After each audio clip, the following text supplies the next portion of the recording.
What's going on, guys? Welcome to Everything Always. My name's Michael Roman, aka Allfires. Now, I hope you guys enjoyed Loki Episode 1 as much as I did. Trust there is so much to come in that show. Episode 2 is right around the corner, and throughout the week we have a couple of theory videos coming on exactly where this is all going to go. In the meantime, and today, we have a ton of light shed on what's coming from Marvel Studios, especially over the next 16 to 24 months. Their schedule has been in a total state of flux, not only because of how many projects there are in the shuffling, but because of the actors and the writers strike as well. Now we know from the US Copyright Office, where the dates were filed and official, exactly when some projects like Ironheart, Agatha Coven of Chaos, Spider-Man Freshman Year, and even Daredevil are now listed to be released. In some cases, we have new cast lists alongside the dates, and others we have synopsis. We're going to break down all the new details revealed today for the upcoming 2024-2025 release slate for Marvel Studios and Disney+. But first, if you could grab the subscribe button, we do daily Marvel content at the channel, and that's all we do. Everything from official Easter egg breakdowns, trailers, and reviews, to the occasional industry insider report and everything in between. So if that sort of thing's for you, hit the subscribe button, leave a comment down below. That will automatically enter you to win our ongoing PS5 giveaway. The next one is right around the corner for Loki's finale,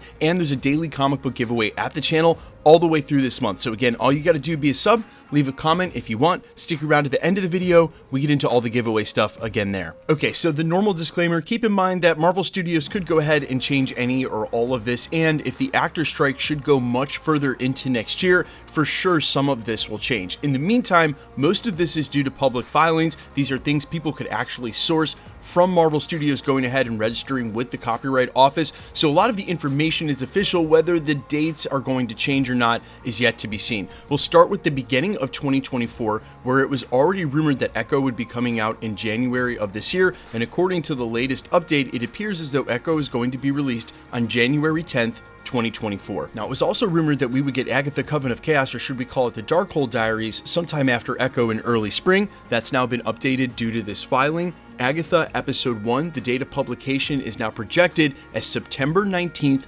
2024, and it also had the following synopsis. Marvel Studios presents Agatha. In the first episode, we see Agatha Harkness, played by Kathryn Hahn, finally break out of a spell that she has been trapped in. She can't wait to go back to her old murderous ways, only to find out that she's powerless. The only way forward for her is to embark on a perilous quest to go get her powers back with the help of an unlikely friend or two. So again, that's going to come out on the 19th of September, and if you've missed the videos, we've covered rumors of a Witches Road holiday special that would be a prequel of sorts, but put out after Agatha Darkhold Diaries. That was rumored for October of next year. Now that this is coming out on September 19th, and if you add the weeks up, it looks like there might be some truth to that rumor. However, none of that was included in today's filing, so go ahead and put an asterisk by the Witches Road special. We'll still have to wait and see if Marvel will ever announce that. Now, the next project up, according to these filings, is actually a project I never thought would see the light of day in Spider-Man Freshman Year. According to this, it's set to release in November 2nd of 2024. The following synopsis goes on to read: Marvel Studios presents Spider-Man Freshman Year, in which Peter Parker's life, while getting ready for his high school orientation, is forever changed by the events, sending him on a journey like none before. In the first episode, we discover that the new era of Spider-Man begins here. The main cast also includes Hudson Thames. He'll be returning from voicing Peter Parker in What If to voice the Peter Parker on the show, and as we already know, officially confirmed by Marvel, there'll be other cameos, including Charlie Cox voicing the Daredevil character whenever he shows up on the show. Again, that's going to be released on November 2nd, 2024. So we have Echo in January, then Agatha in September, hopefully the Witches Road special right there in October, and then Spider-Man Freshman Year dropping in November. That obviously leaves the entire middle of the year open, and even though it wasn't included on these filings, and before we move on to Ironheart and Daredevil and their projected scheduling, I still assume that X-Men 97, which is heavily rumored to release next year, will also be on this schedule, but they're probably waiting to see what they're going to do theatrically with the actor strike fallout before they go moving that show. They'll basically use the X-Men animated series to fill in a huge gap for where a movie should have been next year. Unfortunately, we already know it's looking more and more likely by the day. Brave New World is going to be the only film that can release next year, and if Deadpool even has a shot, it wouldn't be until the very, very end of the year anyway. Now, next up, we have Daredevil Born Again, something that was already in production and filming this year, but actually had to be delayed and shut down before the actor strike even started because of the writer's strike and them not being able to do rewrites on set, something that has been addressed now so they can resume whenever the actor strike is done. According to this filing, confirming they won't be publishing Daredevil until sometime in 2025. They've got the approximate publication date of just January 2025, but I guarantee that that's a placeholder for now and that they won't be able to update that until they start filming again. So we know now officially, according to this, more than anything, that we're just not going to get it next year, but we basically already knew that anyway. Now here's the real interesting one.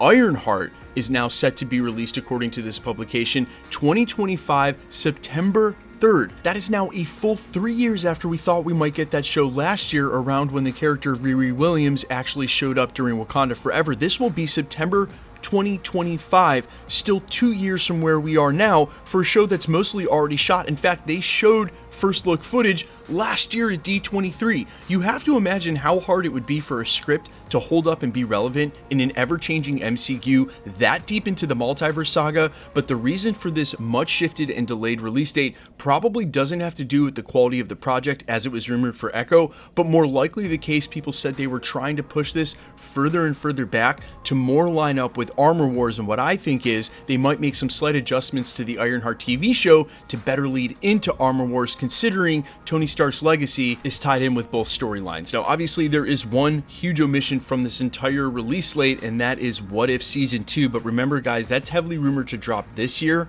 right around Christmas. That's why it wouldn't be in these updated filings. What If's been ready to go for quite some time, and the fact that it didn't show up on these next 2 years of approximate release dates for Marvel slate means to me that it is coming out this year. And then by then, when we get to Ironheart in 2025, that will basically have caught us up on the glut of Disney Plus projects that Bob Chapek was trying to get Marvel Studios to release 3 and 4 a year. That will push us through all those. What I also think is very interesting now is that nothing else going forward can play it this safe. They still have Wonder Man that's in production, and I'm assuming that won't get too off of the rails. But for any TV show announced now that they would start writing and put into production for Disney Plus, say to come out in 2027, 2028, is going to have to be relevant in the context of Avengers Secret Wars or Avengers Kang Dynasty. It will also be under the directive of Bob Iger to get back to projects that strictly focus on feeding into the Avengers films, a franchise that has been noticeably absent since Avengers Endgame and not anywhere to be found now in Phase 4, and it's looking like Phase 5. So I'm very, very interested to see A,